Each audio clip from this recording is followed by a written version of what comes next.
Bismillahirrahmanirrahim. Alhamdulillahi rabbil alamin wassalatu wassalamu ala asyrafil anbiya'i wal mursalin sayyidina Muhammadin wa ala alihi wa sahbihi ajma'in. Subhanaka la ilma lana illa ma 'allamtana innaka antal alimul hakim. Alhamdulillah, bersyukur kita kepada Allah Subhanahu Wa Taala. Pada pagi ini kita menyambung semula juzuk yang ke-13, di mana indahnya juzuk yang ke-13 ini anda akan dapati kita membaca pengakhiran babak surah Yusuf. Oh, minta maaf, dia punya nombor ayat ni silap. Pengakhiran surah Yusuf dan awal dan akhir surah Ar-Ra'du serta awal hingga selesai surah Ibrahim. Jadi kita lihat surah Yusuf ini, Allah Subhanahu Wa Taala ni, kita recap daripada awal surahnya, bagaimana Allah Subhanahu Wa Taala memberikan kita suatu surah yang indah, di mana dimulakan dengan mimpinya Nabi Yusuf alaihi salam, kemudian dia maknanya menceritakan mimpinya kepada bapanya Nabi Yaqub alaihi salam, tentang 11 bintang, bulan, matahari, maknanya menghormati sujud, menghormatinya. Maka kita akan dapati sebenarnya, anda kalau perhatikan, surah yang diturunkan, kalau anda perasan selepas surah At-Taubah, ingat pada awalnya kita ada belajar, kita membaca surah Al-Anfal ni, saya recap lagi awal. Al-Anfal cerita tentang peperangan yang pertama, yang bersama Rasulullah, perang Badar. Kemudian At-Taubah, Allah recapkan surah yang peperangan yang terakhir, kepada yang dihadiri oleh Rasulullah. Selepas tu, lepas Taubah terus surah Yunus, dan anda akan dapati daripada surah Yunus turun surah Hud, Yusuf, semua ini, surah-surah ini bermula dengan keyword yang sama, iaitu Alif Lam Ra. Kemudian nanti akan disambung dengan surah Ar-Ra'du. Indahnya surah Ar-Ra'du, dia tambah satu huruf dia tambah mim, jadi Alif Lam Mim Ra. Kemudian datang pula surah Ibrahim nanti, dan surah Al-Hijr yang akan kita bacakan esok, di mana ia bermula balik dengan Alif Lam Ra. Jadi para ulama tadabbur mengatakan, seolah-olah macam surah Ar-Ra'du ni is in the middle of surah-surah Alif Lam Ra. Okay? Dan indahnya lagi, surah-surah Alif Lam Ra ini turun kepada Rasulullah sallallahu alaihi wasallam ketika baginda Rasul sallallahu alaihi wasallam sedang menghadapi ujian yang sangat getir. Sangat getir maknanya sangat payah, iaitu para ulama mengatakan ia adalah penghujung kehidupan Rasul di Mekah, di mana penyiksaan dah semakin hebat. Mereka selepas kewafatan Sayyidatina Khadijah dan pakciknya, Abu Talib, jadi semakin hebat ujian yang dihadapi oleh Rasul sallallahu alaihi wasallam. Maka Rasulullah perlukan semacam motivasi, para muslimin, para umat Islam perlukan motivasi untuk menaikkan semangat mereka, semangat juang mereka, kesabaran mereka. Maka Allah Subhanahu Wa Taala datangkan surah-surah yang indah ini. Wahai Muhammad, ini surah-surah maknanya kisah para anbiya, bagaimana ketabahan Yunus terhadap kaumnya, kemudian kaumnya bertaubat, ketabahan Nabi Hud, yang mana kita dah tahu semalam kisah-kisah anbiya di dalamnya, disebutkan tentang kisah Nabi Musa, kisah Nabi Hud, ada beberapa kisah Nabi Saleh, semuanya tentang bagaimana mereka ini berdakwah kepada kaum mereka, yang dengki, yang ingkar, yang tidak mendengar kata para anbiya mereka. Hinggalah kita sampai kepada surah Yusuf, mengenai bagaimana seorang Nabi ini penuh dengan kasih sayangnya, penuh dengan kemaafan, meredai setiap perjalanan hidupnya, dan kita lihat bahawa Allah Subhanahu Wa Taala tidak pernah meninggalkan mereka yang beriman. Jadi ia adalah suatu motivasi buat Rasulullah SAW melalui kisah yang dihadapi oleh Nabi Yusuf alaihi salam. Okay. Sebab itu dikatakan di awal surah ini, surah Yusuf ini disebut sebagai ahsanil qisas, seindah-indah kisah ataupun kisah yang terbaik, kerana pengakhiran suatu kisah itu adalah suatu kisah yang baik di mana semua maknanya dengan kebijaksanaan dan dengan hidayah Allah, Nabi Yusuf telah dapat mengumpulkan semua ahli keluarganya kembali di bumi Mesir. Kemudian ahli keluarganya khususnya adik-beradiknya semua yang bertaubat, minta ampun kepada Allah Subhanahu Wa Taala, minta kemaafan kepada Nabi Yusuf. Lantas Nabi Yusuf memaafkan mereka dengan penuh hati yang lapang. Jadi kita lihat ini suatu keindahan. Jadi kalau saya ingin mengatakan kepada anda, saya rasa saya pernah sebut kat sini, di mana kalau anda dapati di dalam Al-Quran terdapat kisah yang disebut nama-nama anbiya di situ, para ulama tadabbur mengatakan, lihatlah di akhir surah tersebut, Allah Subhanahu Wa Taala akan memberikan kita summary, conclusion atas apakah pengajaran yang sepatutnya kita ambil daripada kisah ini. Jadi saya ingin membacakan ayat yang terakhir, itu adalah ayat 111 dari surah Yusuf itu yang berbunyi, saya bacakan terjemahannya.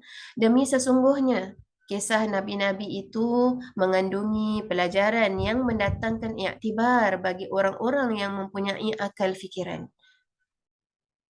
Bukanlah ia cerita-cerita yang diada-adakan, tetapi ia mengisahkan apa yang tersebut di dalam kitab-kitab agama, kitab-kitab terdahulu daripadanya. Dan ia sebagai keterangan yang menjelaskan tiap-tiap sesuatu serta menjadi hidayah, petunjuk dan rahmat bagi kaum yang mahu beriman. Jadi tak lain tak bukan, kisah-kisah ini semua adalah petunjuk, rahmat, panduan, pedoman untuk kita semua orang-orang yang beriman mengambil iktibar, mengambil pengajaran, mengambil kekuatan daripada kisah-kisah yang tersebut ini. Jadi kita akan lihat di antara keindahan kisah surah Yusuf alaihissalam ini adalah mengenai kesabaran. Sabrun jamil. Jadi sabrun jamil ini tak keluar daripada ayat-ayat yang lain dalam Al-Quran, hanya anda akan dapati sabrun jamil di dalam surah Yusuf. Kita lihat bagaimana kesabaran Nabi Yaqub alaihissalam yang berpisah dengan anak kesayangannya. Contohnya mereka yang anak-anaknya meninggal. Allah SWT tahu ini adalah suatu ujian yang besar buat mereka. Sebab itu Allah datangkan surah Yusuf, sabrun jamil. Okay. Kemudian kita lihat bagaimana Nabi Yusuf alaihissalam juga sabar dengan perbuatan ahli keluarganya sendiri, dihumban ke dalam penjara, dihumban di dalam telaga buta. Kemudian lepas itu difitnah oleh wanita-wanita, dihumbankan lagi ke dalam penjara. Namun tetap tawakalnya kepada Allah, tetap pergantungannya yang kuat itu kepada Allah Subhanahu Wa Taala. Inilah dia suatu kisah yang indah yang Allah Subhanahu Wa Taala ingin kita pegang terus, walaupun qada dan qadar, walaupun kita panggil ketentuan itu, kita lihat ya Allah, kenapa ujian demi ujian yang kita hadapi. Namun yakinlah, ini adalah contoh yang Allah SWT berikan. Jangan kita sesekali bersangka buruk dengan qada dan qadar Allah. Allah itu sentiasa mentakdirkan yang terbaik untuk orang-orang yang beriman. Baik, seterusnya kita memasuki surah Ar-Ra'du. Surah Ar-Ra'du maknanya surah guruh. Sautus sihab, kata para ulama, suara guruh, suara apa tu, suara awan ke suara langit. Itulah dia guruh. Jadi para ulama mengatakan bahawa biasanya kalau kita dengar guruh ini, kita akan ada dua perasaan. Satu mungkin perasaan gembira bagi mereka yang contohnya berhari-hari tak turun hujan. Lepas tu dengar guruh, dengar guruh, nak hujan ke? Jadi ia boleh menjadi petanda kebaikan nikmah, dan pada yang sama guruh itu apabila dia berdentum kuat, dia boleh satu tanda ketakutan untuk kita. Ini Allah Subhanahu Wa Taala nak menunjukkan kekuasaan Allah, dan kekuasaan Allah kepada kita itu di alam yang Allah taburkan di alam semesta. Begitulah juga kita harus mengamati keindahan-keindahan ayat-ayat Allah. Haruslah kita panggil, ada istilah wow pada ayat-ayat Al-Quran yang kita baca, yang harus kita amati dan kita dapatkan apakah mesej yang ingin disampaikan oleh Allah dalam ayat-ayat Al-Quran ini. okey, anda akan dapati okey, kalimat ar-ra'du itu di dalam pada ayat yang ke-13. Okey, 13. Saya bacakan. Dan dialah juga yang guruh dan malaikat bertasbih memujinya. Masya Allah, daripada ayat ni rupanya kita tahu, oh, kalau bunyi guruh tu Allah ingatkan kita. Guruh tu pun bertasbih kepada Allah Subhanahu Wa Taala. Setiap makhluk itu bertasbih kepada Allah Subhanahu Wa Taala. Kerana takutnya guruh itu kepada Allah Subhanahu Wa Taala, kerana takut malaikat itu kepada Allah, dan dialah juga yang telah menghantarkan petir lalu ia mengenakan dengan panahnya kepada sesiapa yang dikehendakinya, dan mereka yang ingkar itu membantah serta mendustakan Rasul mengenai perkara yang berhubung dengan Allah, padahal Allah itu amat keras azab siksaannya. Maka itulah kalimat Ar-Ra'du pada ayat yang ke-13 dalam surah ini, dan di mana kita akan dapati selepas itu ayat Sajdah. Ayat Sajadah yang mengikutinya pada ayat yang ke-15 daripada surah Ar-Ra'du ini. Baik, kita dapati bahawa dalam slide ini kita nampak berbicara mengenai bagaimana kita melihat kuasa Allah Subhanahu Wa Taala.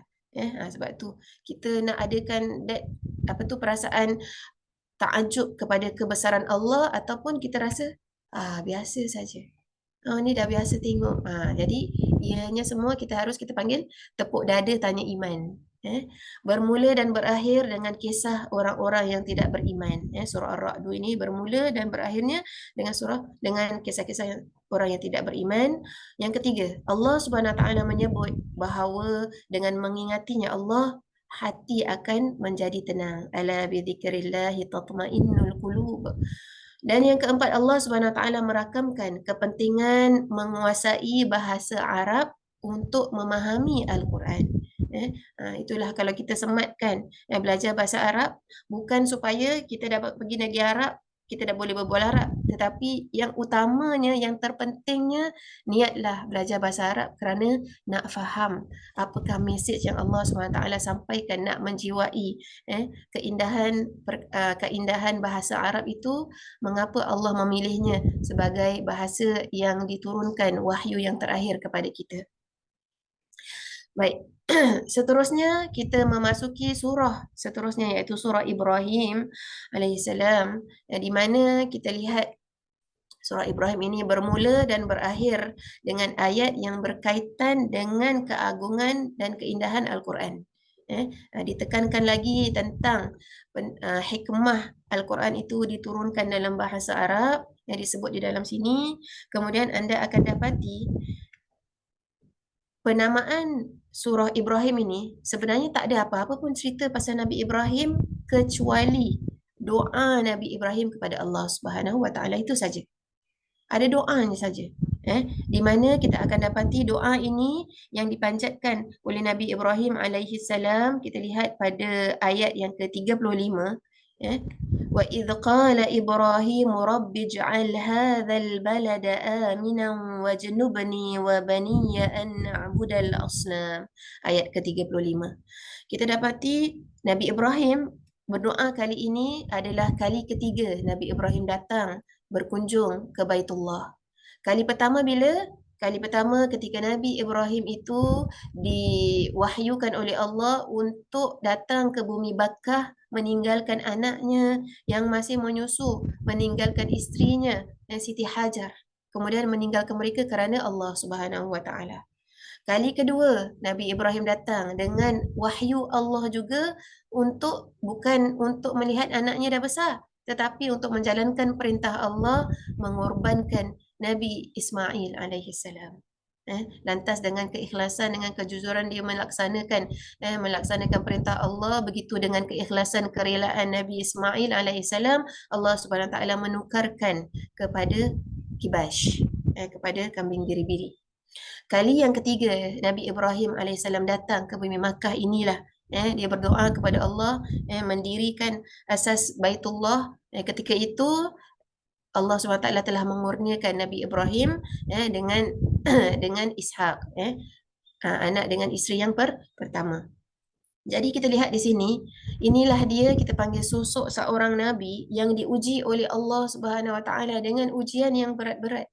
Namun kita lihat Nabi Ibrahim ini adalah suatu contoh manusia yang bersyukur kepada Allah atas nikmat iman, atas nikmat ibadah. Lantas dia berdoa kepada Allah, ya Allah, ya Tuhanku, yang tadi dalam doa yang saya bacakan tadi, Wajnubni wa baniya an na'budal asnam. Ya Allah, ya Tuhanku, jauhkanlah aku dan juga zuriat keturunanku ini daripada menyembah berhala. Maksudnya, dia berdoa kepada Allah, ya Allah, ya Tuhanku, peliharalah anak-anak keturunanku daripada sesat, daripada syirik, daripada menyekutukanmu, ya Allah.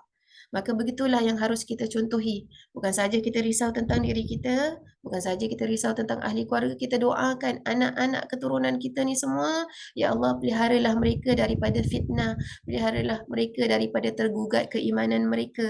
Jadi kita nampak lagi banyak lagi doa-doa yang dipanjatkan oleh Nabi Ibrahim alaihi salam, antaranya tentang walidain, Rabbi ghfirli wali walidayya, kemudian ada lagi Rabbi ja'alni muqimas salati wa min dzurriyyatina Rabbana wa taqabbal du'a, ayat 40, Rabbana ighfirli wa liwalidayya wa lil mu'minina yauma yaqumul hisab, ayat 41.